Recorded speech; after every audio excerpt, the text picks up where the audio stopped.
Buenísimas tardes a todos, todas, todes. La más cálida de las bienvenidas a este seminario. Y a continuación, para presentar a la expositora de hoy, tengo que comentarles que soy una fan. Es una docente poderosa la que nos acompaña hoy. Su nombre es Eugenia Escalona. Es psicóloga clínica, máster interdisciplinar en estudio y prevención de la violencia de género y doctorando en psicología con mención sistémica, cognitiva y neurociencias. Además, por supuesto, de ser la coordinadora de difusión de CESIST Chile. Le damos el paso a Eugenia para que inicie su presentación.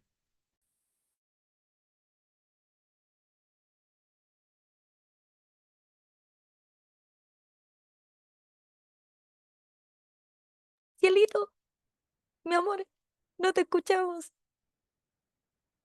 Euge, Ahí está, ya, sí. disculpen. Ya, les estaba diciendo que les agradezco a todas y a todos por estar presentes, sobre todo a quienes estamos maternando. Es un momento complicado esta doble presencia porque las infancias están cerca y darnos el espacio para poder seguir aprendiendo y para seguir creciendo siempre es valorable.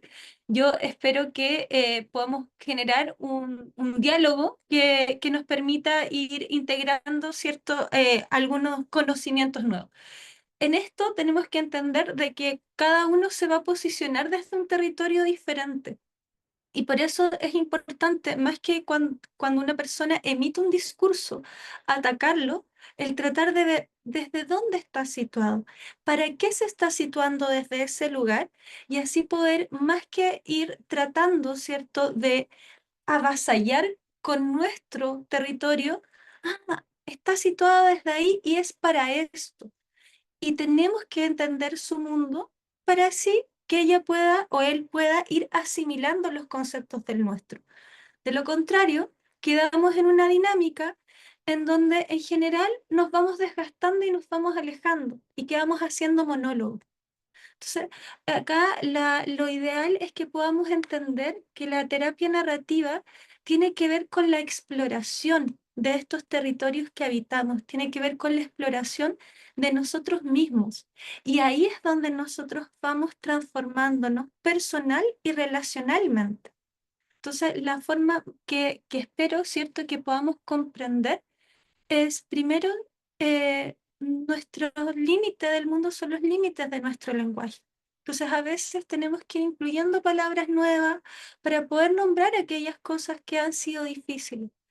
A veces tenemos que tolerar palabras que no nos son agradables y tratar de comprender desde dónde viene el desagrado, para así buscar un sinónimo, para así buscar un lugar común, para así poder también ir viendo cómo puedo ir habitándonos en estos nuevos espacios, ¿ya?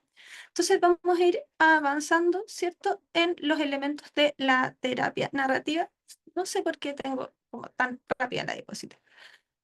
Acá tenemos que saber que esto es un enfoque. Por tanto, acá no venimos a situarnos en un espacio real, sino que esta es una forma de mirar. Esto fue generado en la década de los 80 y se dio porque White y porque Epson empezaron a encontrarse como trabajadores sociales con discursos en las poblaciones que venían haciendo que las experiencias se fueran cerrando. A mí me gusta siempre citar, ¿cierto?, a la gata bajo la lluvia. Ya lo ves, la vida es así. Y es como, pucha, tenemos tantos elementos en donde nos vamos contando de que las cosas son de una forma. Es que los hombres son así, es que tú sabes cómo es el amor, es que tú sabes que las mujeres son difíciles. Y pareciera que nos vamos enredando en una forma de ver el mundo que es compleja. Chuto, uno dice, hoy tengo una niñita preadolescente, un niñito preadolescente, y uy, lo que se te viene. Y empezamos a cerrar el mundo. Cuando nos entregan un diagnóstico, más que, ay, esta es una información nueva de mí, esta es una etiqueta que me puede ayudar a explicar lo que me pasa. Lo tomamos como una sepultura, lo tomamos como una lápida y es como, ahora estoy encerrada en esta etiqueta. En vez de decir, oye, esta etiqueta es una herramienta. Esta es la forma en la que yo conceptualicé las cosas. Estoy pasando por un proceso depresivo. Eso quiere decir que en este momento estoy muy triste y que esa emoción me ha venido a visitar y se ha salido de control. ¿Cómo la puedo ir moldeando? ¿Cómo puedo salir de ese funcionamiento?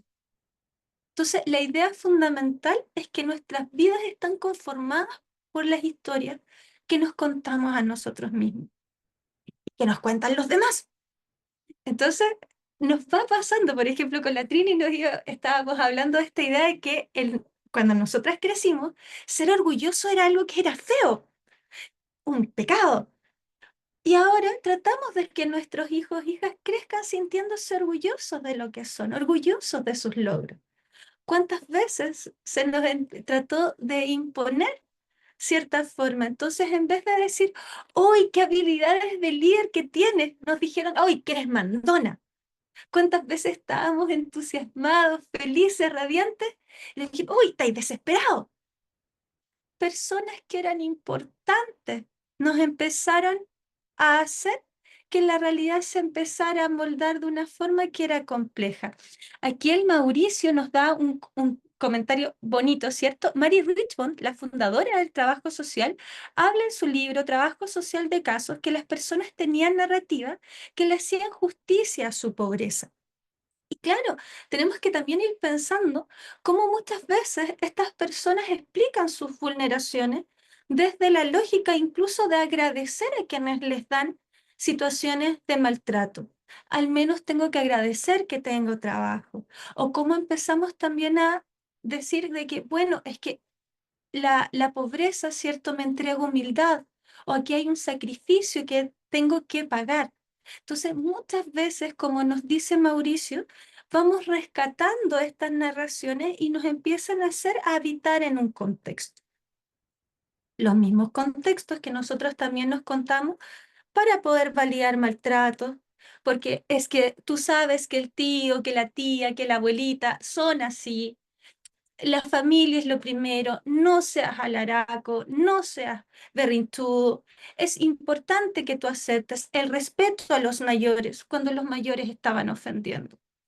¿Se dan cuenta cómo entonces hay narrativas que, chuta, yo me estoy sintiendo feo, pero me dicen que esto es cariño? ¿Cómo lo integro?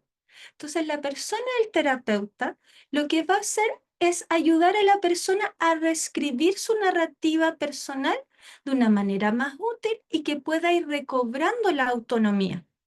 Por ejemplo, las personas que son hijitas de papás separados, hijitos de papás separados, cuando nosotros llegamos al mundo, probablemente fue cuando las cosas ya estaban tensas, entonces nos ponen en una narración, nosotros nos quedamos juntos por ustedes. Y ya se nos empieza a poner la vida desde el peso y desde chuta, yo arruiné la vida de mis papás. En cambio, un terapeuta podría empezar a decir, pero mira, los papás en ese momento estuvieron juntos y tuvieron sexo porque querían y te tuvieron a ti y tomaron la decisión de tenerte. Y también hay una narrativa donde el papá a veces salía solo con la mamá a citas, donde habían paseos familiares, donde había disfrute. Entonces ellos también hicieron la elección de quedarse. Y uno también puede ir quitando el peso de esa cosa que nos fueron diciendo. Entonces la persona ahora puede decir, claro, ellos se quedaron por sus decisiones y yo soy fruto de lo que en un momento fue amor y después dejó de ser, y así puedo estar más libre de esos pesos. Entonces la idea es que vayamos escuchando también. Esta forma de contar las cosas me está cerrando. Esta forma de contar las cosas, ¿habrá un recurso oculto? ¿Habrá otra forma?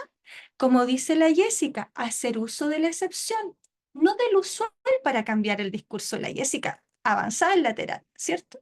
Entonces, las historias que contamos sobre nosotras mismas son increíblemente poderosas porque dan forma a nuestra identidad. Nosotros somos una identidad narrativa. Entonces, oye, eh, justo cuando nosotras éramos chicas, habían ciertas canciones, leímos ciertos libros, habían ciertos programas en la tele y fuimos adquiriendo elementos de esa personalidad. Y ahí lo que empezó a hacer, empezamos a ver el mundo, empezamos a vernos a nosotras mismas, empezamos a decir, esto es sano, esto es enfermo, esto está bien, esto es deseable. Cuando yo hago estas cosas, la gente me dice cosas bonitas. Cuando yo hago estas cosas, la gente me dice cosas distintas. O no sé cómo integrar lo que me dicen. Entonces vamos limitando o vamos expandiendo nuestras posibilidades. ¿Ya? Entonces, como la Alejandra nos señala, encuentro útil hablar del problema es el problema porque permiten que las personas no se culpabilicen. Y ahí es donde vamos avanzando. Entonces, lo que vamos haciendo, ¿cierto? Es, por ejemplo, si nosotros nos vamos encontrando con esto de, hoy es que yo siempre fallo, es que yo soy un fracaso, no voy a poder ser feliz, esto probablemente va a influir en las acciones. ¿Por qué? Porque si me considero una fracasada, como quiero mucho ese concepto, no me voy a arriesgar a hacer cosas. ¿Para qué si voy a fracasar? Entonces voy a dejar de hacer acciones donde me pruebe. ¿Y qué va a pasar con mis expectativas futuras? Van a ser bajitas y como me privé de cosas en el presente, mi futuro también va a estar limitado. La Patricia también nos dice un elemento que es importante. ¿A qué edad del ciclo vital puedes decirte en tu narrativa qué es sano y qué no es sano? Y creo que eso lo vamos construyendo durante toda la etapa verbal, ¿no? Cuando vamos adquiriendo el lenguaje, vamos sabiendo cuando algo nos gusta, cuando algo nos produce placer. Incluso las infancias más chiquitas, no me gusta esa persona, no me gusta ese monito. A mí me da mucha risa porque mi hija a veces ve, a mí me gusta ver Hannah Montana, entonces yo estoy viendo Hannah Montana y le da los nervios porque lo encuentra muy ridículo y me dice, mamá, es que es desagradable eso. Ah, eso le da vergüenza ajena, entonces no le gusta ese contenido. Qué bonito, todos en distintas etapas de conciencia, en las distintas etapas del desarrollo del lenguaje, vamos viendo que hay cosas que nos son más fáciles de procesar y hay cosas que no son tan fáciles de procesar. Cuando llegamos a la palabra vergüenza ajena o cringe, como le dicen las generaciones actuales, para ellas fue más fácil decir, no me gusta esa emoción y pudimos ir cambiando los estímulos. Entonces, esos son los conceptos claves de la terapia narrativa. ¿Por qué? Porque yo me pude haber quedado apagando la tele o porque mi hija se pudo haber quedado diciendo, esto no tengo palabras, pero se creó un puentecito al buscar dónde se sentía, cómo se sentía y qué era lo que estaba haciendo. Entonces, ahí nosotros vamos cambiando, ¿cierto? La forma en que vamos habitando. La Patti nos dice, tengo 57 años, por eso pregunto, ¿qué es la pobreza? ¿Qué es lo sano? ¿Cómo a través de tu historia vital vamos cambiando nuestras narrativas? Contextualizo, si se entiende, desde la total apertura como psicólogo. Y claro, ahí nosotros también vamos metiendo estos conceptos de desde dónde vamos a situarnos, ¿ya? Yo me puedo situar como profesional trabajador social y voy a hacer un registro social de hogares y voy a decir, mira, aquí hay una situación de empobrecimiento. Esa narración va a impactar a la familia desde el daño si es que yo solamente les digo, estás en el 40% de menor ingreso. Pero, ¿qué ha pasado con la forma de conceptualizar esto? Dicen, mira, tenemos que acercarte al programa de oportunidades, tenemos que acercarte a los beneficios sociales y esa situación de empobrecimiento económico se puede sortear con los distintos programas gubernamentales que te van a permitir una vida digna de vivirse. Ya. Y la gente se deja de decir pobre y empieza a decir, yo puedo tener herramientas para avanzar y puede empezar a conceptualizarse de otra forma. Otro profesional de la salud mental puede decir, está en una situación de empobrecimiento emocional, no tiene experiencias emocionales que le provoquen bienestar. Pero no te voy a dejar con esa etiqueta, vamos a indagar en tu rutina. ¿Cómo vamos buscando? cosas que te empiecen a nutrir, cómo empezamos a hacer una rutina digna de vivirse. Lo mismo nos va a pasar si es que estamos con un profesional de la educación. Esa narrativa de que hay un empobrecimiento sociocultural en ciertas poblaciones. Vamos a aplicar método Montessori, vamos a hacer aula invertida, vamos a empezar a hacer que tengan experiencias pedagógicas. Y de esa forma, esas infancias y esos sectores van a poder tener una narrativa dominante que no les empiece a generar dolor. La narrativa dominante no necesariamente es mala, es la cual nosotros vamos accediendo de manera más constante. Es la historia principal que la persona tiene de sí misma. ¿Y qué vamos haciendo, Jessica, para poder ir cambiándolo? Detectar, oye, esa información te es dañina porque no te permite visualizar futuros distintos. Esa información es difícil de procesar porque está muy ajena a ti. Entonces, ¿qué voy haciendo? Ya, ¿hay alguna narración alternativa? ¿Hay otra posible interpretación sobre ese evento? ¿Hay alguna forma en que yo pueda encontrar que has hecho cosas distintas? Ya, dime, ¿cómo lo hiciste? ¿Con qué apoyos del entorno contaste? ¿Cómo lo hiciste para poder ir avanzando? Y ahí la persona va diciendo, en realidad esta forma que me contaba las cosas no es tan buena y engroso esta historia alternativa hasta que se vuelve dominante. Y como había también contado la colega antes, ¿cierto? Vamos a externalizar el problema. ¿Qué hace? Separar a la persona, el problemita, de su identidad. El problema está afuera. ¿Y cómo está afuera? No es que yo soy mañosa, estoy molesta por situaciones. ¿Cuáles son las situaciones que me detonan? No es que yo soy débil, es que quizás he sido fuerte mucho tiempo. ¿En dónde están los discursos de exigencia? ¿Dónde está esa narración que no permite integrar fuera del rigor espacios de descanso? Ah, ya, ahí me meto a picar. Y de esa forma, yo incluso, como hablábamos con la Trinidad antes, puedo ser un elemento de decir, ¿sabéis qué? No es que yo esté con un problema, sino que yo estoy ocupando un mecanismo para poder adaptarme que ya no es útil ahora.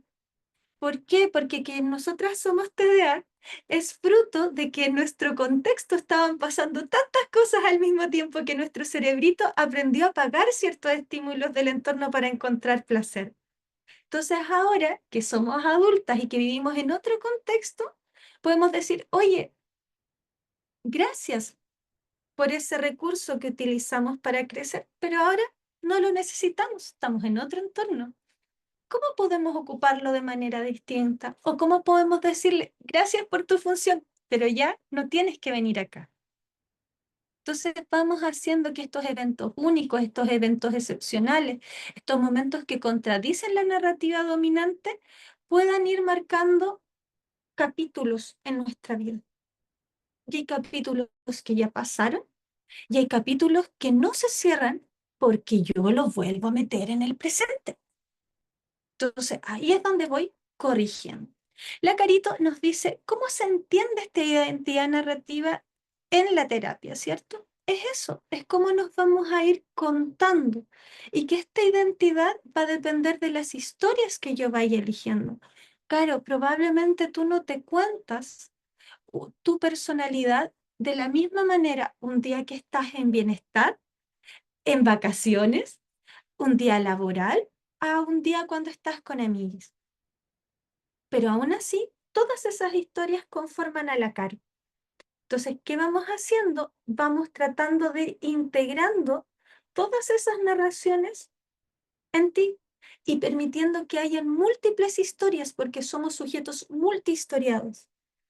Y que la Caro que conocen las amiguis quizás no es la misma Caro que conoce su familia, pero tienen elementos en común. Que vamos a decir, hay que cuidarlos.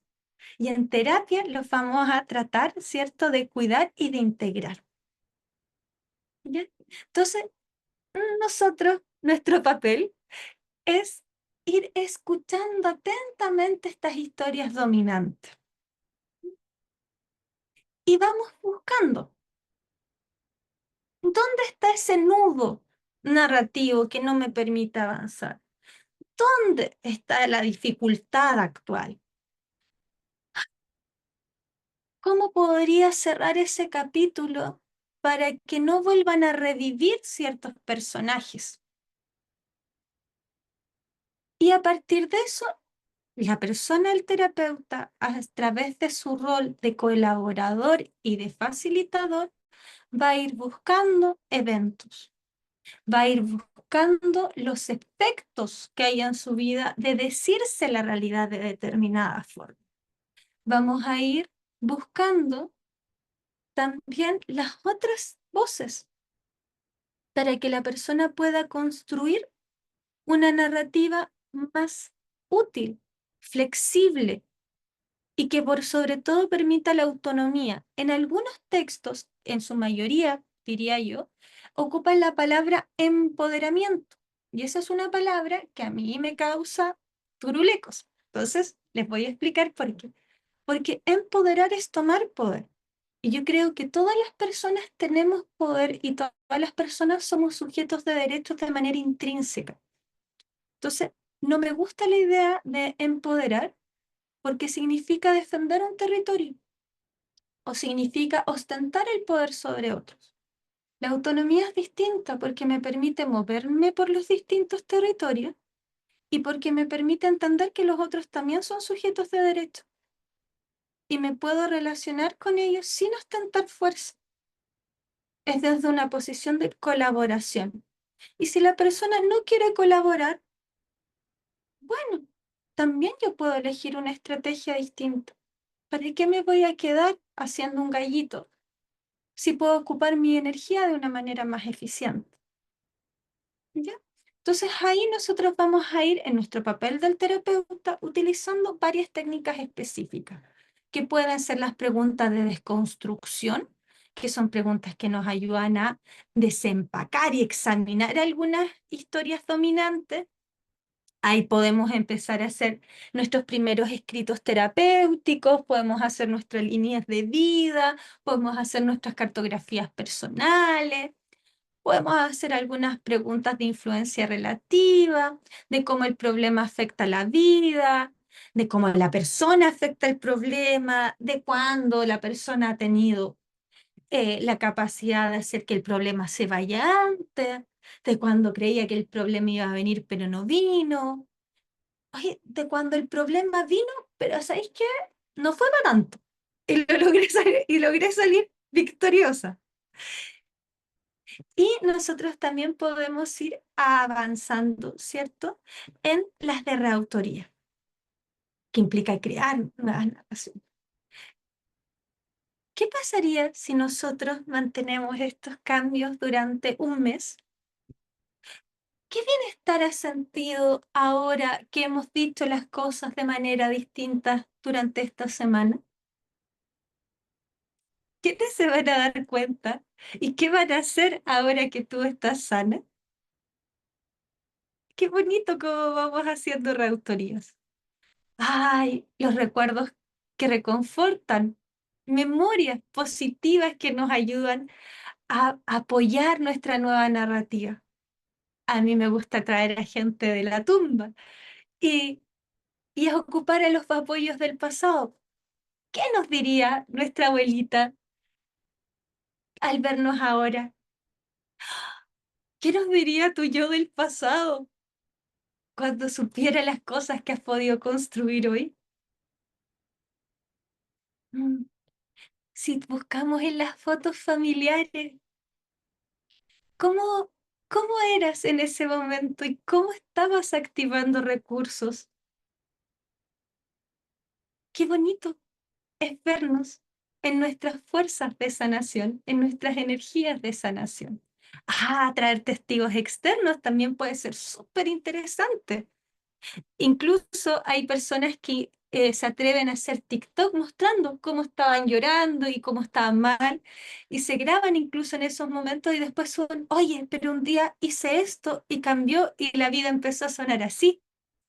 Los testigos externos que nuestras amigas, nuestros amigos, nuestros familiares, la gente que queremos y que nos dicen, oye, ¿sabes qué? Vaya avanzando bien, yo veo tu glow up, estoy orgullosa de la persona en la que te has convertido.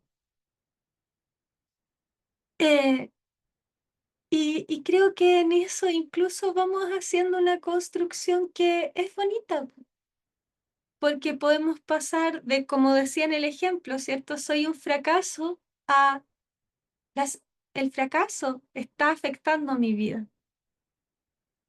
Y claro, el fracaso cuando viene y me empieza a decir que va a estar presente, yo dejo de hacer cosas.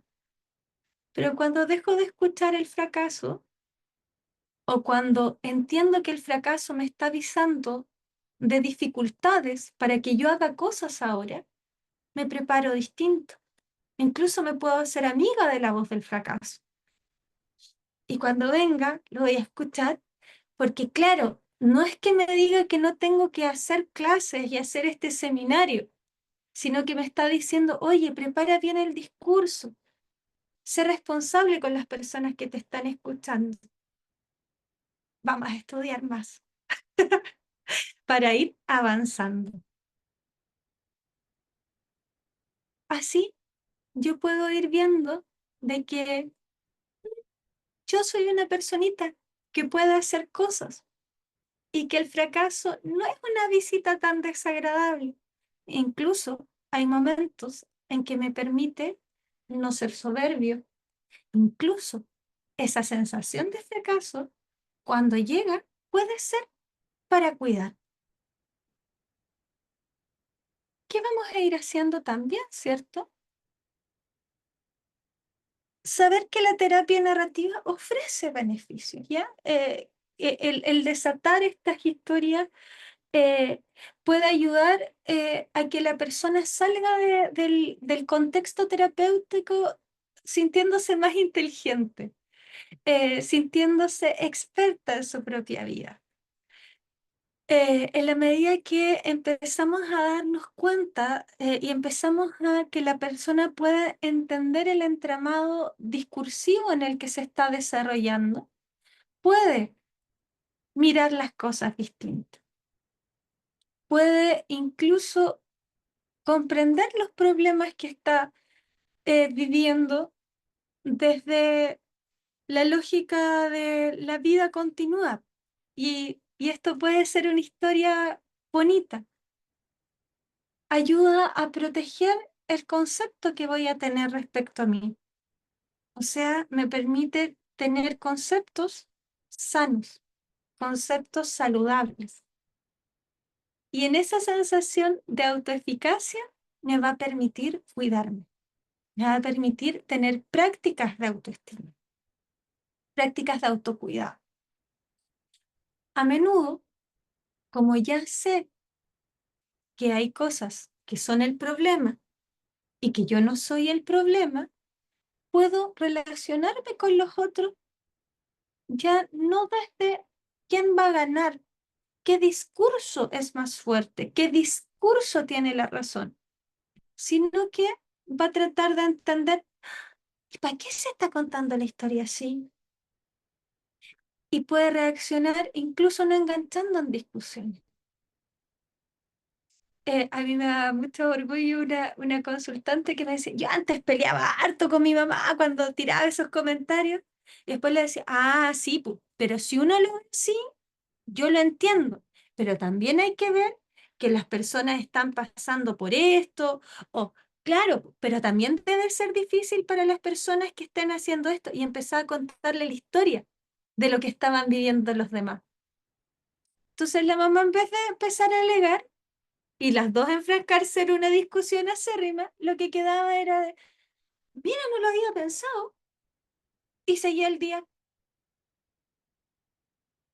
Entonces puede mejorar la relación interpersonal, dependiendo, ¿cierto?, de cómo el sujeto vaya integrando estas cosas. Porque acá como terapeutas también sabemos, una cosa es lo que decimos, la otra cosa es lo que la persona entiende. Después lo que la persona entiende y recuerda, lo que la persona entiende, recuerda y aplica. que nos vamos a ir alejando muchas veces.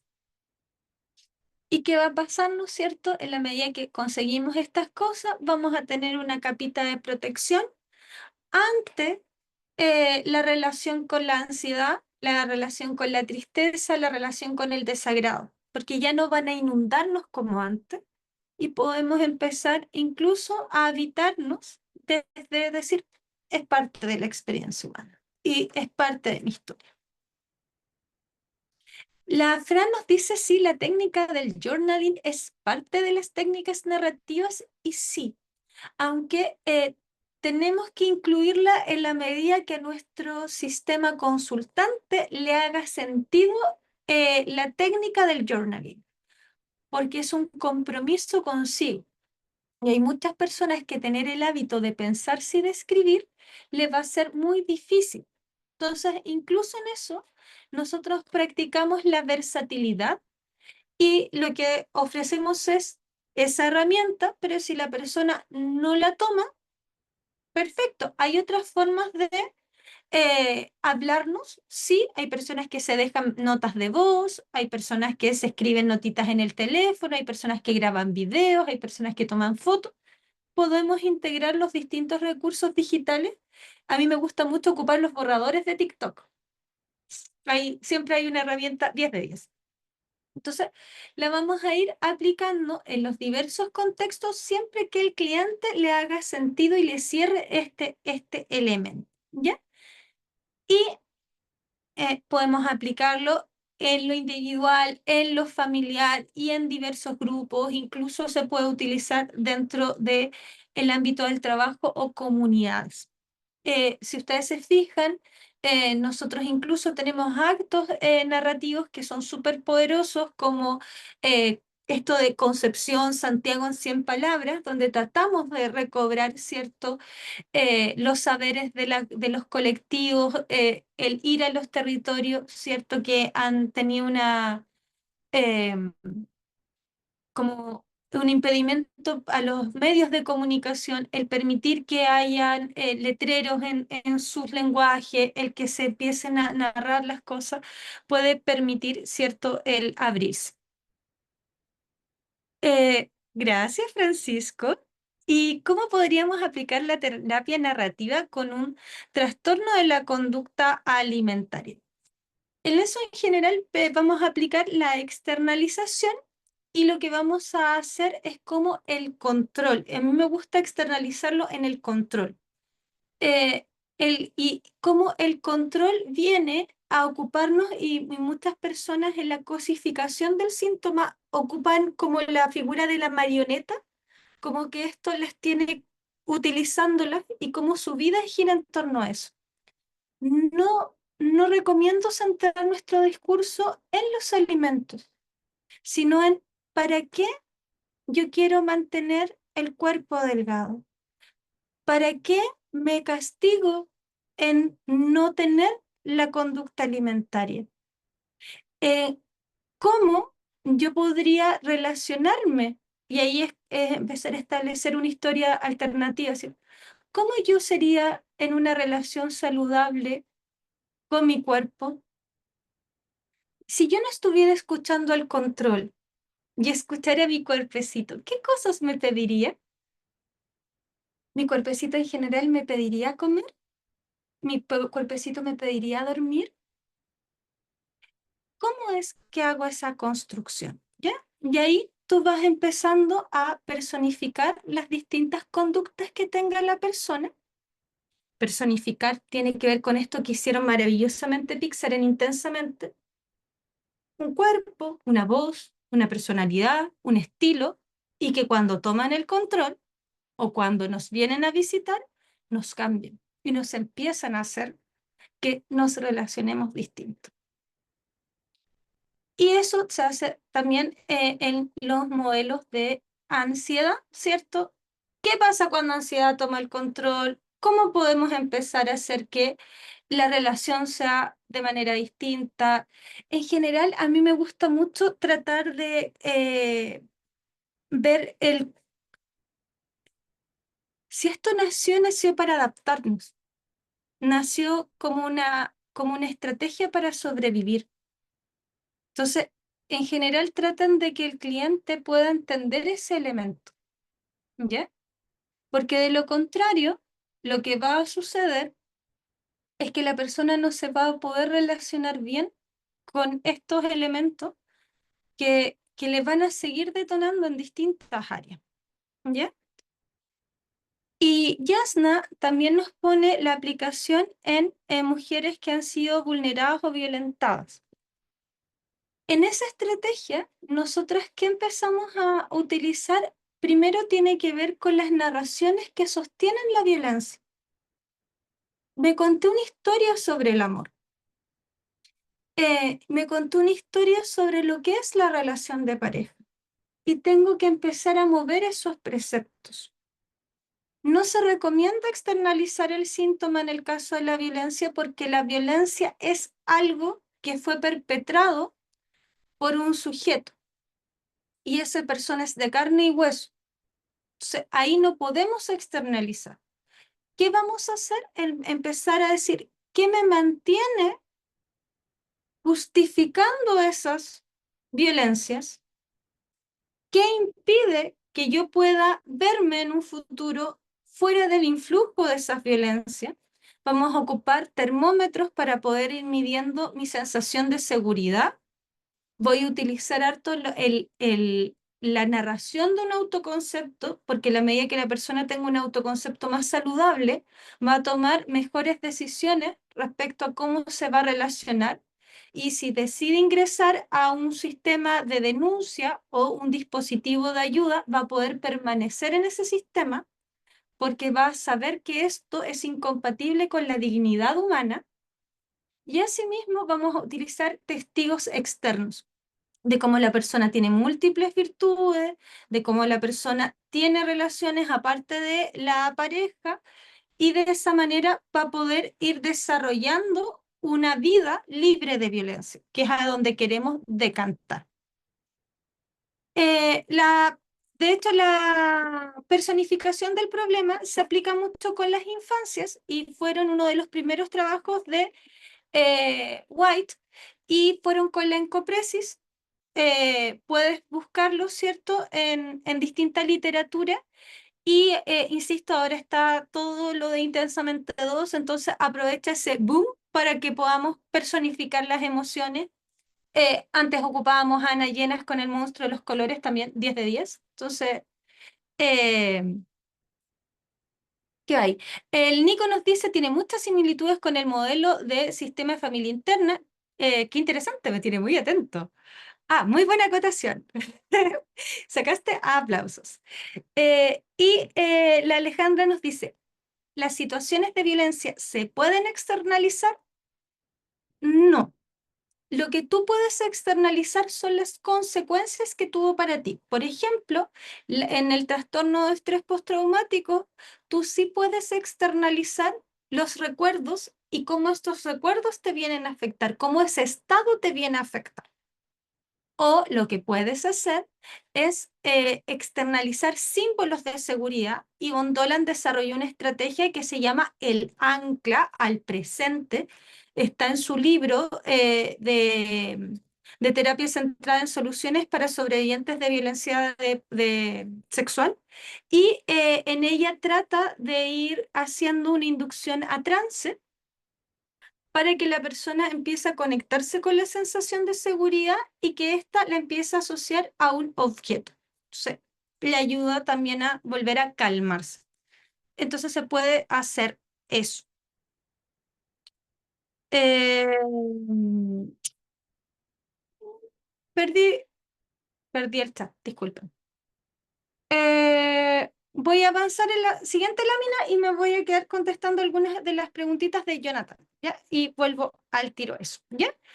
Eh, Me gustaría también hablar un poquito de las limitaciones, porque acá tenemos que saber también que no es adecuada para todos los clientes o todos los problemas.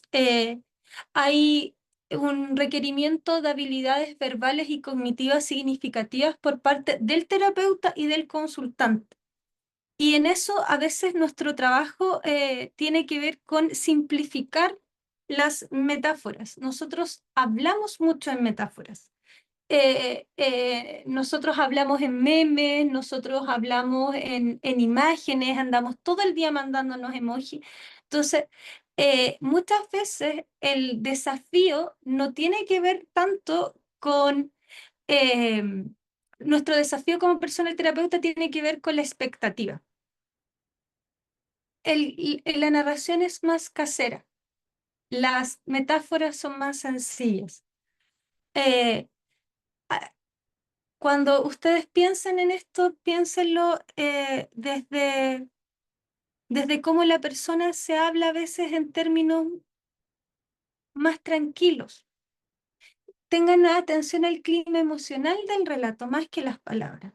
Sobre todo porque nosotros no acostumbramos a escucharnos mucho. Hablamos caleta y todo el día por WhatsApp, pero escucharnos de verdad, con detenimiento, el tratando de comprender lo que nos dice el otro, sea en momentos más chiquititos. Y eso ya es importante. Entonces, también que su expectativa no sea como un gran discurso integrando a hartos autores. Esto es más chiquitito.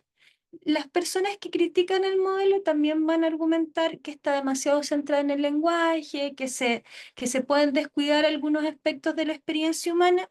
Y en eso, sí, pero va a depender de cómo vamos centrando el discurso, porque, porque el lenguaje es la forma en que nosotros relatamos las conductas.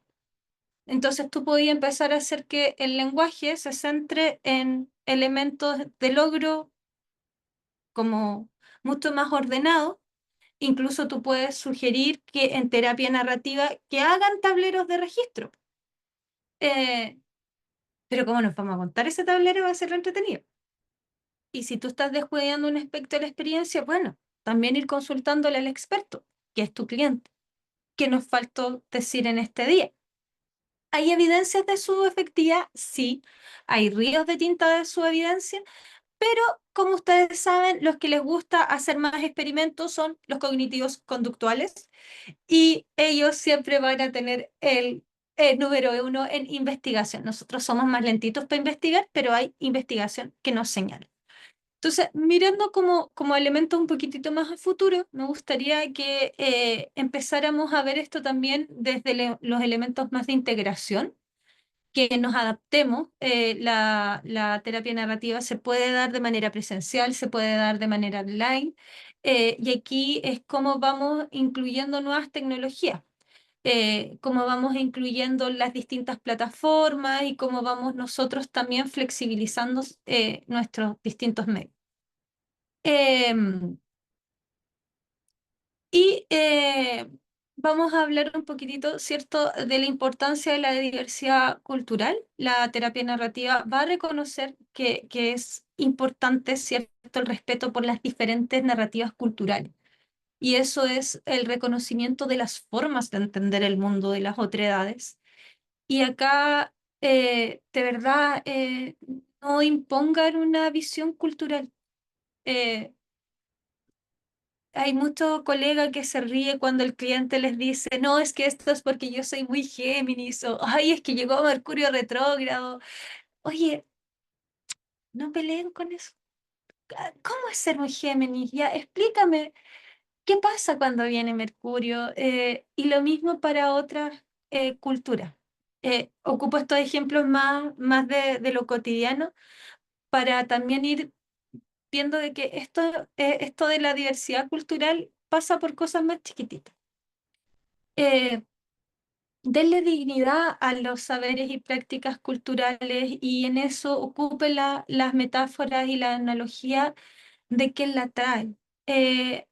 Yo una de las cosas que creo más bonitas es cómo los clientes a veces nos dicen, oh, ¿sabes que me salió un reel y me llenó el corazoncito? O, oh, y esto me dolió, me dejó pensando, y que lo mandan. Esos son sus mundos, ahí es donde están habitando. ¿Para qué van a desprestigiarlo?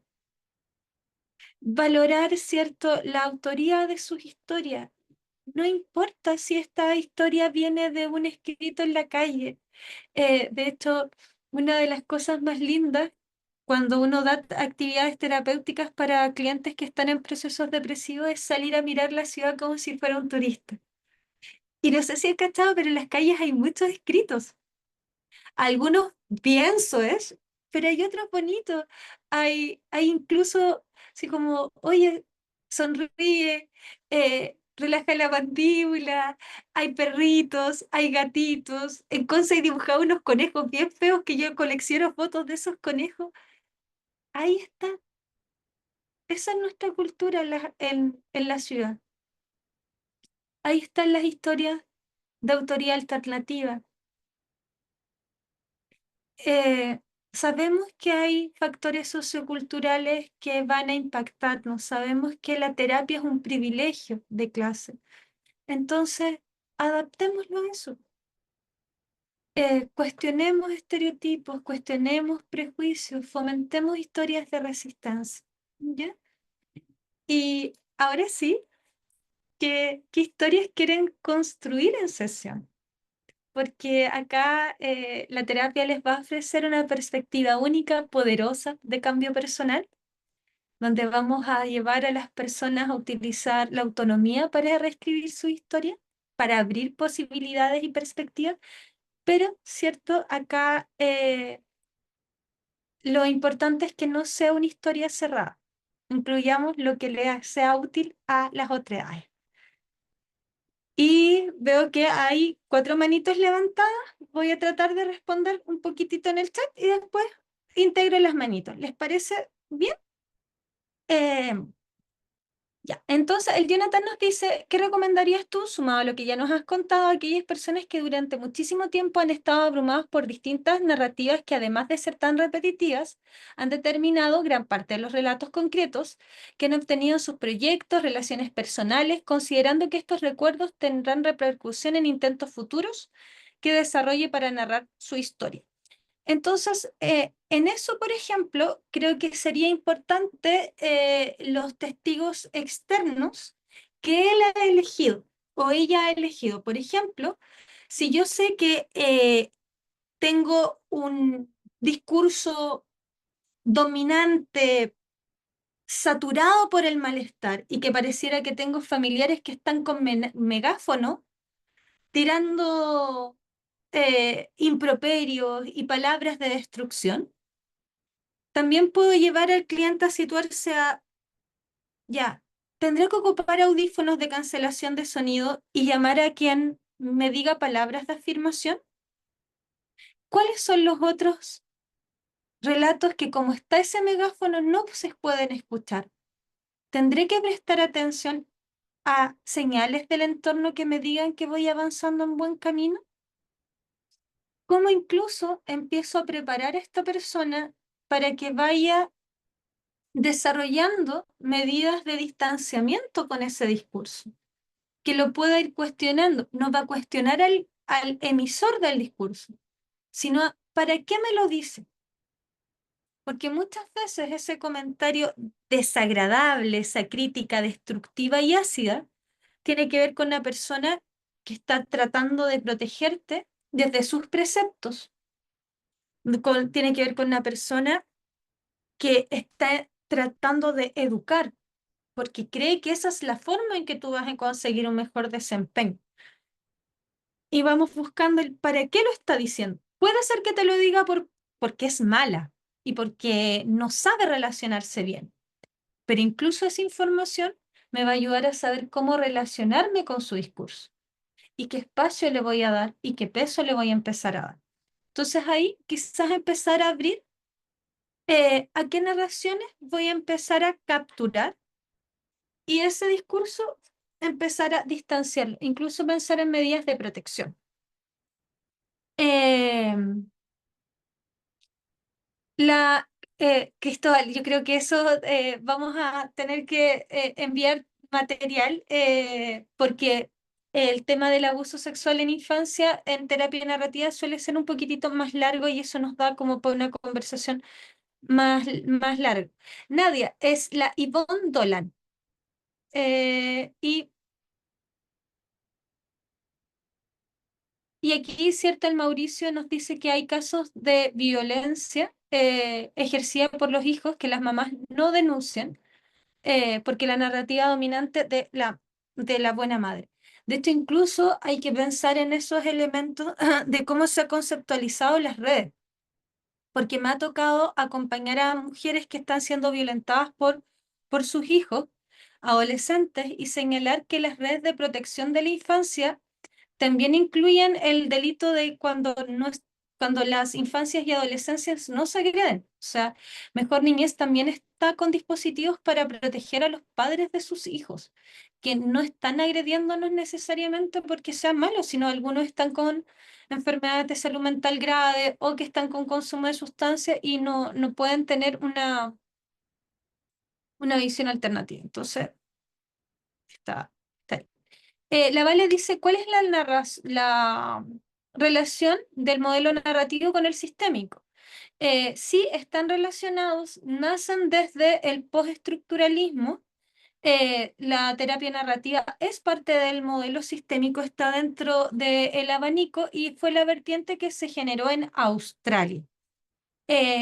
Mientras que los modelos estratégicos estuvieron más en Palo Alto y en Milwaukee, y el Erickson que estaba, cierto, haciendo las técnicas de hipnosis, que se fueron juntando con los principios narrativos y que después empezaron a decantar en el modelo estratégico, que ahí es donde está la Virginita Satir, y que la Virginita Satir también se estuvo juntando con el Minuchin y ahí estaba la escuela, cierto, familiar, estructural, ¿ya? Entonces, están relacionadas, son diferentes escuelas, pero están todas dentro de este pensamiento posmoderno y postestructuralista.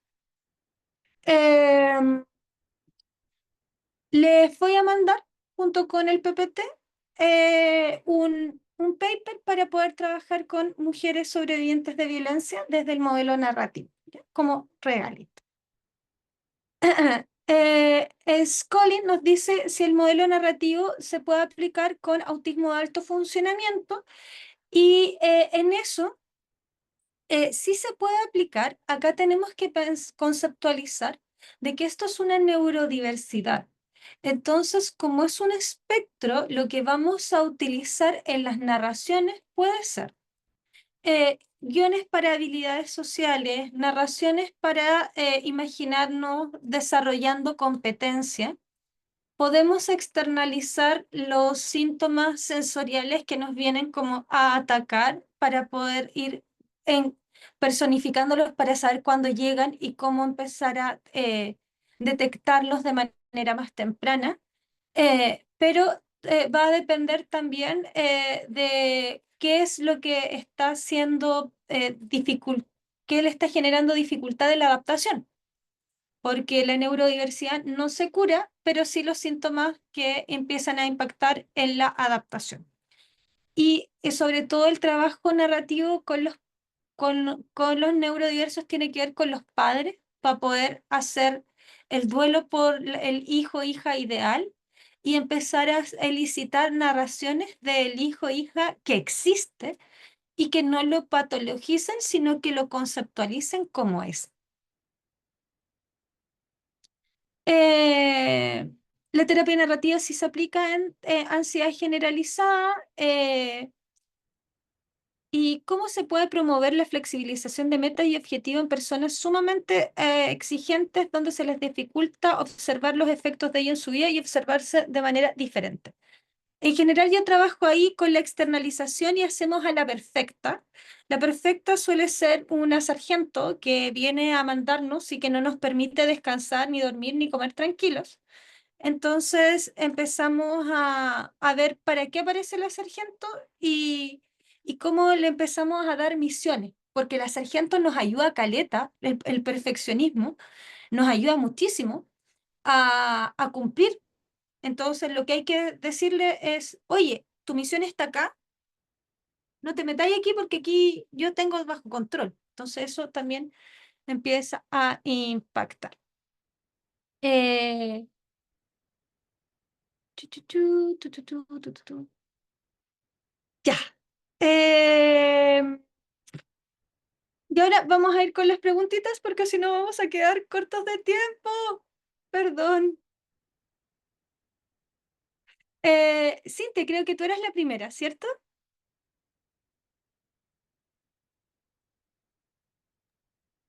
Cintia Sí, Jorquera, sí, sí, sí, sí, sí, estoy acá, estoy acá. Sí, estoy cuéntame. acá, estoy acá. No sé si se ve la cámara. Sí, Sí, se sí, ve se ve. perfecto. Cuéntanos, ¿cuál es tu Oye, duda? te quiero felicitar por el tremendo seminario que te mandaste. La verdad que siempre hay que nutrir la mente con conocimiento, no solo en la universidad cuando estamos 5 años, ya con el tiempo se nos pierde la actualización de los conocimientos y creo que esta alternativa de poder nutrir la mente con información, sobre todo para entregarlo a los pacientes, es súper importante, creo yo. Me encantó cómo diste el seminario y quería hacerte una consulta. Mira, yo tengo un paciente ahora que me llegaron hace muy poco tiempo, hace una semana, que tienen trastorno de ansiedad por separación. Típico, los papás se están separando, ¿cierto? Son dos niños, un niño de 6 años y uno de 13, una niña de 13, pero esta niña está ya autolesionándose por el tema de que sus papás se están separando, pero una, es una adolescente, pero muy inteligente y ha ganado premios en poemas. Le gusta leer mucho y hace poemas. Entonces quería preguntarte si yo podría interlazar, ¿cierto?, el tema de la terapia narrativa con los poemas. Mientras ella haga un poema relacionado con su vida y que vaya contando su experiencia, y yo también contenerla y apoyarla en ese sentido. ¿Se podría hacer? Sí, se puede hacer. Lo ideal es que también en esta generación de escritura pueda haber dos elementos, ¿cierto? Tenemos que ir analizando quién va a ser quién va a ser el que va a leer, con qué intención comunicativa voy a emitir este poema. Y que el Ok, poema también se por el elemento de, así como le puedo hacer una oda al dolor y puedo magnificar el dolor, voy a tener poemas para poder contar cuando logre surgir. Voy a poder tener un poema para mis cicatrices, hablándoles de cómo yo puedo ir sanando. Habrá un poema para el cuidado del cuerpo. claro, Entonces, esos elementos van a ser los que nos va a tocar explorar, porque muchas veces el poema, como medio narrativo, se suele utilizar para catarsis del dolor, pero no para significarlo y anclarlo a una visión futura saludable. Entonces, sino como herramienta de sanación sería. exacto. Entonces, con ella, que sí, que escribe algunos poemas del dolor, pero tú en la conversación terapéutica, bien, ¿a quién le serviría un escrito así? ¿Cómo se sentiría el emisor? ¿Cómo podemos empezar a integrar esperanza? ¿Cuáles de los aprendizajes que tú has tenido pueden permitir que la persona salga de ese estado y empezar a Perfecto. tener propositividad vital y visión de futuro? Pero es una buena herramienta, lo puedo aplicar entonces. Tú me dices que Tiene sí. 10. Sí. Oye, querida, un abrazo y un beso, muchas gracias, eres excelente, eres una crack, como se dice. Muchas gracias, que te Gracias vaya muy bien, gracias por tu a ti, respuesta Mar. y gracias por tu tiempo. Un abrazo. Un abrazo. Eh, Patricia, cuéntanos, Patricia Ríos. Hola, Hola, ¿cómo está? ¿escuchas? Sí, muy, Bien, hola, pero me voy a iniciar el video porque estaba con mi imagen. Ahí pero sí. muy facha en su imagen. ¿Oh, qué? Muy facha en su imagen, me Ah. encantó.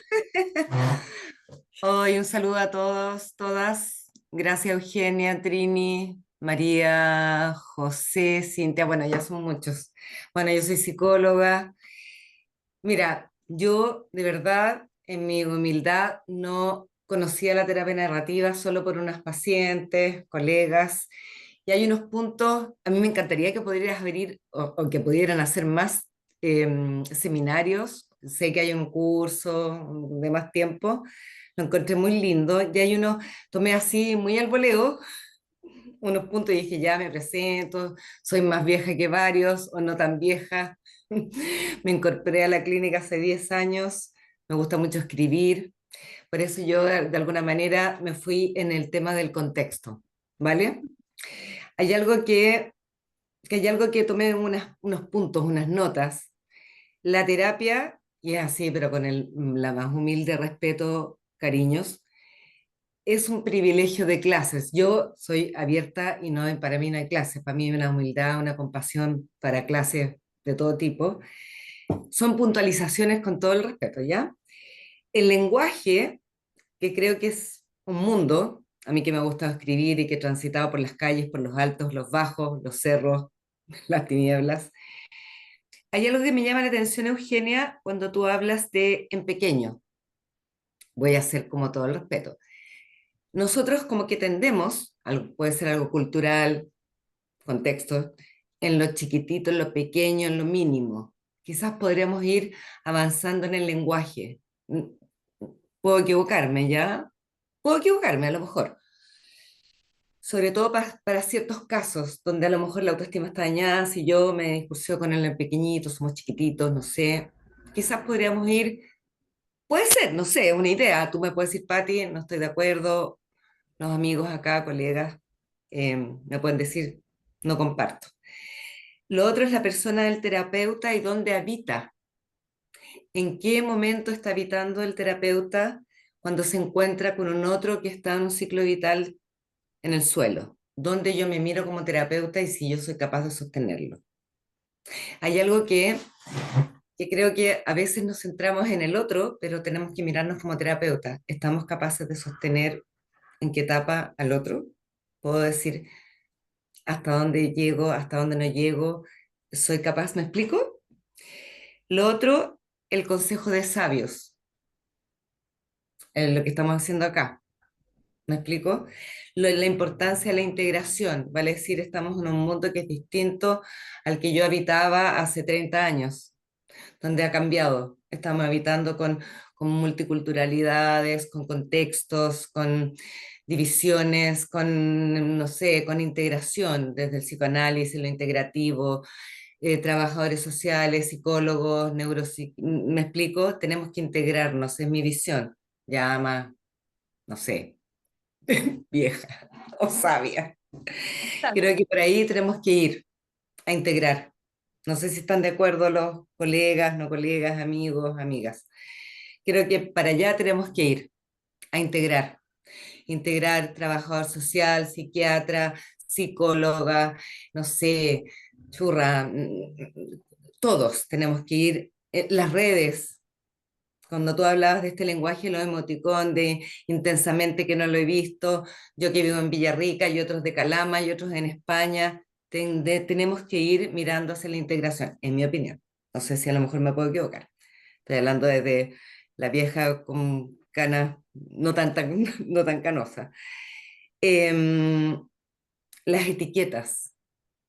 Tendemos a veces como soy borderline, soy ansiosa, tengo tristeza. Bueno, y si tienes tristeza, habita en la tristeza. O sea, si tengo rabia, ¿qué es lo que es la rabia? ¿Qué es mejor, la rabia o habita la tristeza? ¿Me estoy explicando?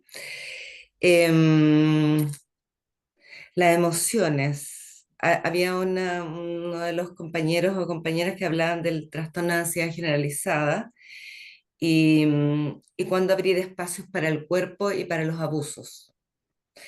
Y en las fases de la terapia hay que tener en mi opinión, hay que tener cuidado cuando abre espacios para las personas que han tenido abusos. ¿Cuándo puedo abrir ese espacio y cuándo no? Cuando yo me tengo que situar en qué posición como terapeuta, porque si no, se me puede ir al suelo. No sé si me explico. Espacios para el cuerpo, para el trauma. Había un compañero, compañera que hablaba de los trastornos de conducta alimentaria y del trauma y de la violencia de género. Está clara, pero hay violencias, tantos tipos de violencia. Tenemos violencia, la estamos viendo. Y los límites.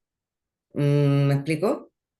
Cuando yo puedo detectar como terapeuta, como psicoterapeuta, como trabajador social, psicóloga, psiquiatra, médico, cuando yo puedo abrir un campo donde tengo que permitirle al otro que se abra, porque si yo quiero habitar ese cuerpo que está doliente, puedo embarrarla.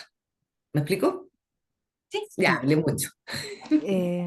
Eh, Yo creo que ahí tenemos algunos elementos, Me ¿cierto? pueden decir estoy de acuerdo, ¿no? Como que tomé nota porque sé y Pero respeto el tiempo, ¿ah? gracias por tu punteo, Y me creo que parece hay interesante. temas como bonitos para ir explorando. Sí, me parece súper interesante tu punteo. Es parte de mi forma de hablar lo de los chiquititos y creo que en eso el interlocutor siempre va a ser el que me va a ir modelando en si es adecuado o no. Y qué bueno cuando se da esa respuesta de que si yo digo algo en diminutivo, el otro me lo responde en grande y nos quedamos en el grande. Eh, que ahí, ¿cierto? Es como nosotros empezamos a reflejar el lenguaje. Y hay otros elementos como los que señalas, la integración entre profesionales sí se debe dar, y para eso debe de haber un lenguaje común, que fue lo que tratamos de hacer hace mucho tiempo en la teoría general de sistemas, y es donde ahora estamos tratando de ir habitando en la creación de un lenguaje común entre las ciencias. Entonces, vamos a ir avanzando en esa línea. Una década como terapeuta merece todo el respeto del mundo y muchas gracias por tu punteo. ¿Ya? Ahora vamos a darle paso a María José Palma para que nos cuente un poquitito de lo que desea saber. Muchas gracias. Ahí, María José, Hola, cuéntanos. hola, ¿se me escucha bien? Sí, Ah, ya, súper. Mira, más que una pregunta, tal vez es como un consejo, pensando también en la trayectoria. Y bueno, yo soy recién titulada de psicología. Y claro, tuve mi práctica profesional, me gusta bastante la terapia más sistémica, uno ahí todavía como en pañales empezando en la carrera, trata como de adaptarse a todo en la práctica, pero específicamente me gusta mucho la terapia narrativa, porque yo igual estudié letras antes, entonces como va un poco más o menos como de los intereses. Entonces, claro, voy a citarme un poco en algo particular que me pasó para hacerte la pregunta, que yo justo tuve una paciente en práctica que coincidentemente tenía muchas características similares a las mías. Hija menor, estaba estudiando letras, por ejemplo, edades más o menos similares. Entonces, claro, con ella yo la supervisé mucho, porque con tantas cosas coincidentes, de repente yo, y también en la inexpertise todavía, de repente me iba mucho en ser más como una escucha más como de amiga a de su terapeuta. Entonces, claro, la supervisé bastante, pero me llegó a pasar en algún momento preguntarme a mí misma cuáles, además de la supervisión, y ahí va la pregunta, podría ser tal vez un consejo para que en esta terapia narrativa, en donde teníamos discursos muy similares, por ejemplo, yo como su terapeuta y ella en posición de paciente, como no seguir tal vez no irme para el lado de la escucha como amistosa, sino que posicionarme todavía como su terapeuta, que era lo que yo buscaba, ayudarla desde ese espacio y no como su amigo, si no nos hubiésemos conocido en otro contexto. Y claro, la supervisión me ayudó mucho. Fue una terapia breve, porque es mi práctica, entonces eran solo 6 meses, entonces, claro, la supervisión es un muy buen elemento, pero ¿qué otras cosas recomendarías tú desde la terapia narrativa también para estar ahí como atento a estas cosas que se nos pueden ir pasando? sí. Eltman habla de la persona del terapeuta y las resonancias que nos ocurren, y claro, a veces tenemos resonancias en comunes y empezamos como a reverberar. En eso es súper importante la revisión del genograma. Hazle ahí el genograma y contrástalo con el tuyo. Empieza a darte cuenta que esas narraciones, a pesar de ser similares, no tienen el mismo objetivo. La otra persona se está narrando estas cosas en otro contexto, en otra situación, y ahí tú empiezas a agarrar distancia. ¿Por qué? Porque la experiencia común siempre la vamos a tener. De hecho, yo creo que he aprendido más de mí misma con mis pacientes que viviendo conmigo. Pero lo interesante es eso, de ir viendo el punto, ¿cierto?, distinto. ¿En qué es distinta su historia? ¿Qué es lo que ella está esperando de la conversación? Y por sobre todo, la ignorancia como una postura terapéutica. Mira, ¿qué esperas tú que yo aporte en esta conversación? ¿Qué esperas de esto que me estás contando? ¿Quieres un reflejo empático? ¿Te gustaría que te hiciera una devolución un poquitito más dura? Mira, yo creo que eso quizás lo deberíamos de pensar aquí y que la otra persona te vaya diciendo también el camino, porque así tú no te pones desde, hoy en esa etapa yo habría hecho pa, y que ella no repita tu error porque ella está en otro contexto. E incluso la develación, ¿cierto? Mira, ¿sabes qué? La autodevelación. Yo como personal terapeuta pasé por esto. En ese momento yo pensé que esto habría sido la mejor decisión, eh, pero quiero que tú me digas si esta experiencia efectivamente se parece, si estas cosas son cosas que podrías hacer y tú sientes que son útiles o no. Porque incluso ese elemento puede ayudar a la alianza de trabajo y asimismo tú puedes ir elaborando ciertos estos elementos en común y darte cuenta que en realidad ella te dice, no va por ahí. Y descansa. Claro, me pasó harto, o sea, ahora lo miro desde otra perspectiva porque yo ya no la atiendo, claro, estoy esperando el título y qué sé yo, pero ahora miro hacia atrás y veo que todas estas coincidencias, pero también decía, o sea, ahora mismo me veo así como en modo crítica para ver cómo ir mejorando, que a veces me pasaba y menos mal que lo supervisaba y era muy sincera con las cosas que me pasaba en supervisión, o sea, decir, pucha, yo de repente contaba igual parte de mi historia familiar en supervisión para que mis compañeros también me dieran como sus puntos de vista y me esclareciera un poco de dónde me estoy posicionando, porque a veces yo misma era como que la quisiera abrazar y tenía como este tipo de sentimiento porque también me veía reflejada en ella. Y entonces me dijeron como, claro, ojo, mantén la distancia también, lo mismo que tú me dices, trata de escuchar más qué necesita ella también de este espacio que está compartiendo contigo, qué es lo que ella necesita recibir en estos momentos, y ahí fue dándose bastante bien, y claro, utilizamos ahí cosas como, ahí pude ver también recursos como de coincidentes, como de la edad, usar estas cosas así como, justo estaba esto de los hombres que resuelven, no sé si lo escuchaste en algún momento, y con ella como que nos reímos un poco de eso, porque en un principio el discurso era como súper elaborado, pensando en la literatura y qué sé yo, pero después como que ella misma empezó a sacar este tipo de cosas que compartíamos, yo justo también lo había visto, y desde ahí pudimos llegar como a algo un poco más profundo, y yo también escucharla desde el espacio como su terapeuta. Pero eso, muchas gracias por tu consejo. Y en eso también puedes decir, a mí me ha pasado así con clientes así como, oye, a mí me encantaría darte un abrazo y creo que lo necesitáis, pero yo no soy la persona que te tiene que abrazar. Hay personas en tu red de apoyo que deben de empezar a activarse para cumplir esa función. Claro. Y tú te quedas con el abrazo en la mano, pero el otro lo encuentra. El otro Claro. sabrá encontrar el abrazo. Vamos Gracias. a darle el espacio a Sergio. Muchas gracias, Cote. Sergio, cuéntanos. Hola, ¿me escucho? Sí, me escucho. Muchas gracias por el seminario, súper bueno. Mi pregunta va a ser cortita, no se preocupen. Sobre la base, eh, hice la pega un poquito antes del seminario y busqué evidencia de la terapia narrativa, porque no la conozco mucho, debo ser sincero. Y me sorprendió de que tiene harta evidencia, de que funciona, incluso más que cierta terapia que a mí me gusta mucho, como algunas conductuales de tercera generación, incluso por sobre, lo cual es súper interesante, particularmente en terapia infantil, pero sí, bastante también en terapia de adultos. Entonces mi pregunta es, ¿en qué se basa esto? Que a lo mejor simplificando, entre comillas, disculpa, no estoy mirando la medida ni nada, pero simplificando el modelo así, desde el psicoanálisis que venimos, que le daba unas vueltas, pero por todos lados, para llegar a algo dudoso, disculpa la opinión, a algo quizás más simple, pero ¿en qué parte de la naturaleza humana se basa que eso pueda ser sanador de casos extremos de angustia o de depresión?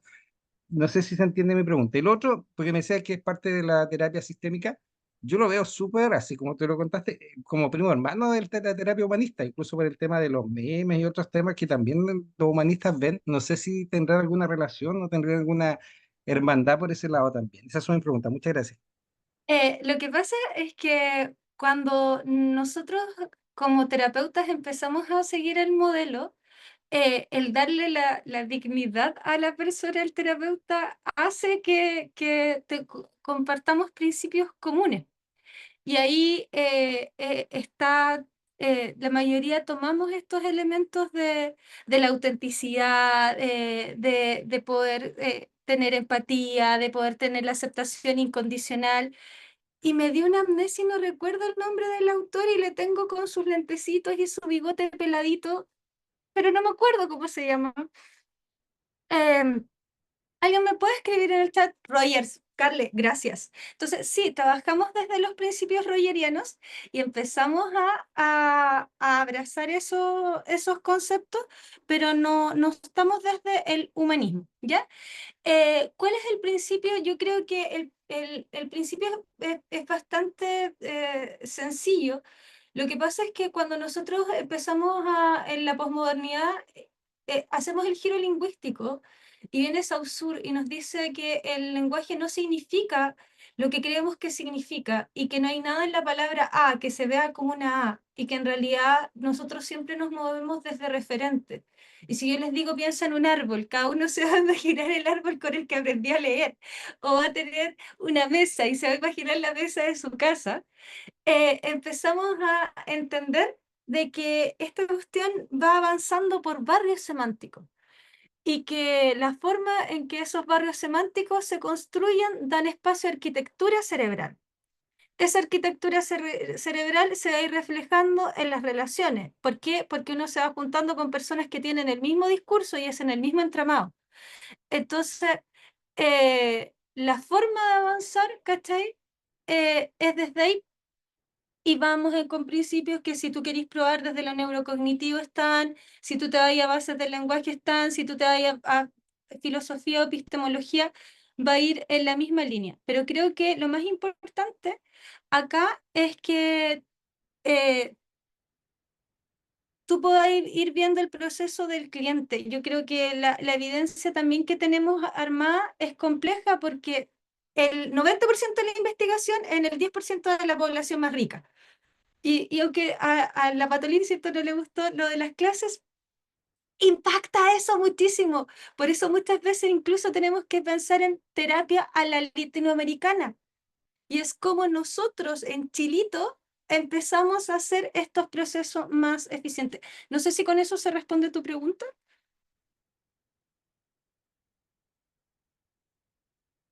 o no. Sí, es que estaba muteado. Excelente, te pasaste. Muchas gracias. Ya, súper bien. Y ahí, Mauricio, que te estaban dando ahí algo riquísimo, te cachaba en la pantalla. Cuéntanos, Mauro. Mauricio, pasaría a ser la última de las palabras que vamos a atender hoy. Eso. Eugenia, ¿me escuchas o no? Sí, te escucho súper bien. Hola, buenas noches. Primero que nada, felicitar a DIPA, felicitar el seminario. Y bueno, están hablando de psicólogo. Yo no soy psicólogo, yo soy trabajador social. Y primero darte las gracias por el reconocimiento a los trabajadores sociales y el tema de la narrativa y la terapia familiar, porque en general, como que yo siento que nos tienen medio escondidos en el closet. eh, eh, así como que. Así que yo doy las gracias, nada más, no voy a decir nada más ni nada más polémico, ya es bastante polémica en el chat. Eh, yo solo quería comentar una cosa, quería preguntarte si esta nació o no. A mí lo que me ha funcionado con niños, por ejemplo, cuando vienen con narrativas de que son impulsivos, de que son malos o no sé qué, ¿cierto? Como traído más bien de sus padres, lo que me ha funcionado es el tema de poder hablar con ellos desde los personajes de cómic. Estoy pensando, por ejemplo, en Hulk, con el tema de la rabia, Flash con el tema de ser acelerado, Superman, el sobreadaptado, Batman, el que es más oscuro. Y, y a partir de ahí he ido como cambiando un poco lo que van pensando, porque les voy diciendo, bueno, pero Hulk, aparte de ser rabioso, también lo pasa muy mal, a él no le gustan las rabietas, a ti te pasa un poco lo mismo, ¿cómo va eso? Yo no sé si eso es parte de la narrativa o más bien pertenece a otra área, pensando en que lo que yo trato es de que los chiquillos puedan identificar sus emociones y darle un contexto. Porque a veces se quedan pegados con la estigmatización de decir, no, que yo soy acelerado y ya, como los hiperactivos, por ejemplo. Entonces, decirle sí, pero también pasa esto otro, con este personaje pasa esto, y darle un poquito más de contexto. Yo no sé si eso es narrativo o no, esa es mi pregunta, porque, No, pues Mauro, no sé, pregunto. es totalmente. Y de hecho, a mí me encanta porque, ¿cachai? Que a Flora a uno se le sale como respirar.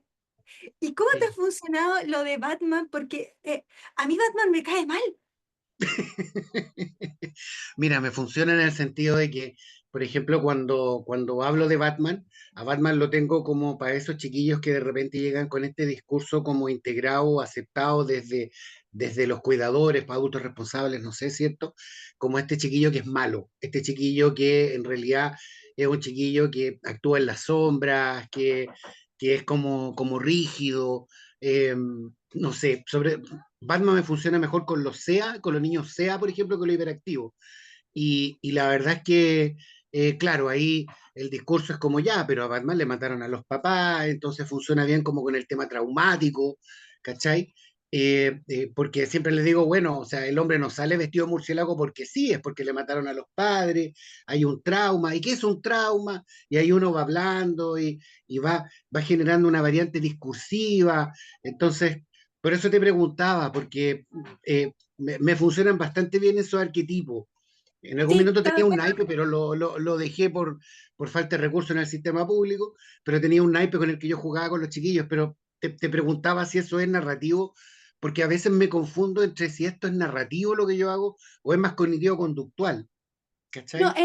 es narrativo por cómo estás elicitando la experiencia y cómo no le impones la narración del personaje, sino, mira, hay historias como la tuya. Y que Eso. Batman, a pesar de que me cae mal por ser hijo de empresario, eh, pudo haber sido el mega villano y decidió no serlo. O nos contaron la historia para que él no quedara como el villano, pero Así no dio es. condiciones laborales teniendo toda la plata que tenía. Yo en ese caso de experiencia traumática, como dice la Panchita, soy Team Spider-Man, porque ese loco tiene todo el trauma y además lo vive como víctima y se queda siendo el buen vecino. Ah, mira, nunca lo había Total. visto así. Bien, bien, bien. Es que yo amo los cómics, entonces nunca lo había pensado así en la vida. No, de verdad, te lo juro, nunca lo había pensado así. Mira, qué interesante eso. Mm. Y en eso me encanta porque tú puedes utilizar todos esos elementos. Por ejemplo, Capitán América con personas que tienen miedo a las vacunas. Oye, cáchate cómo pasó esa cuestión con una vacuna y eso implica que tenéis que aceptar ciertos procesos. Me gusta también el cómo hace la resistencia en lo rechazan cuántas veces y, y va aportándose bien. Entonces ahí también está maravilloso, ese es un trabajo narrativo, se ha demostrado que tiene muy buena eficacia. Entonces, Ya, qué bueno. escríbete un paper, escríbete un paper ¿En porque serio? ahí hay un material muy bonito y es lo que se va necesitando para que otros y otras se atrevan a hacerlo, porque esas son las experiencias que se requieren. ¿Ya? Ya, ok, me dejaron para adentro. Muchas gracias. Y ojo también con estas instancias, porque Mauricio Jakic tienes la posibilidad, tal vez en los comentarios, de hacer alianza con algunos otros profesionales y escribir papers geniales sobre cómics y terapia narrativa. Eso, Así que, pues hemos llegado. Ay, perdón. ¡ay, dale nomás! Ah, Hemos llegado al final del bloque de preguntas. Sé que hay muchas dudas más. Sé que hay muchas otras intervenciones que les gustaría realizar. Les invitamos a seguir participando en seminarios, por supuesto, y a acompañarnos en el curso. Profe, ¿nos puede dar algo más de información sobre el curso? em, nos vamos a centrar en las historias como más infantiles de la población adulta para poder ir haciendo reparación. Vamos a tener harto ejercicio práctico, vamos a hacer algunas imaginerías incluso como para que podamos regalonearnos y relajarnos también en algunos momentos del curso, así que yo espero que se puedan unir. Material, ¿cierto? Mandamos harto y bueno, todas las cosas, como siempre, uno dispuesta a responder. Ay, Bravísimo. Muchísimas gracias. Tremenda expositora. gigantesca nutrición para el alma, para la mente, para la práctica desde ahora antes de dormir. La forma en la que nos relatamos las vivencias del día también impactan incluso en lo que nos gustaría considerar una buena calidad de sueño, un bonito despertar. Vamos viendo cómo nos organizamos a través de la narrativa. Quedan ultra invitados a este curso entonces para que sigan escuchando a esta gigantesca expositora. Bueno, hemos llegado al final y nos vemos.